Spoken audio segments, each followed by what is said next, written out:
अगर हमारे पास क्वेश्चन आ जाए क्या न्यूक्लियस और ट्रू न्यूक्लियस में कोई स्ट्रक्चरल डिफरेंस होता है, आंसर है नहीं।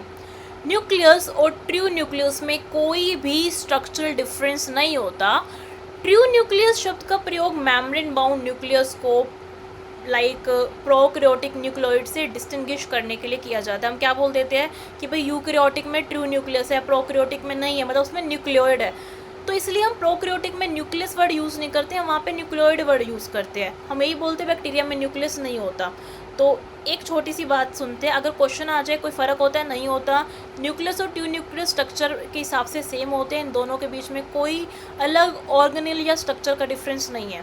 बस ट्रू शब्द ये एम्फेसाइज करता है कि यहाँ पे हम इसको डिफरेंस कर रहे हैं, किससे, प्रोकैरियोट से डिफरेंस कर रहे हैं। हम बोल रहे हैं कि सिर्फ ये यूकैरियोट में है।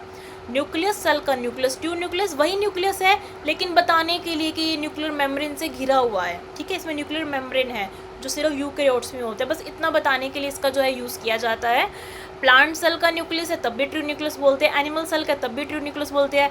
बैक्टीरिया में न्यूक्लियस होता ही नहीं है, इसलिए वहाँ पे ट्रू न्यूक्लियस भी नहीं होता, वहाँ हम न्यूक्लियोइड वर्ड का यूज़ करते हैं। तो होप्स आपको समझ में अच्छे से आ गया है। अगर आ गया तो कमेंट में जरूर करके बताना कि ये समझ में हमें ये टॉपिक आ चुका है। काफ़ी बार छोटे छोटे क्वेश्चन में डाउट हो जाता है, जिस कारण हमें आगे टॉपिक समझ नहीं आ पाते। कोई भी डाउट है तो आप मुझे ज़रूर कमेंट में करके बताइए, उस पर आपको वीडियो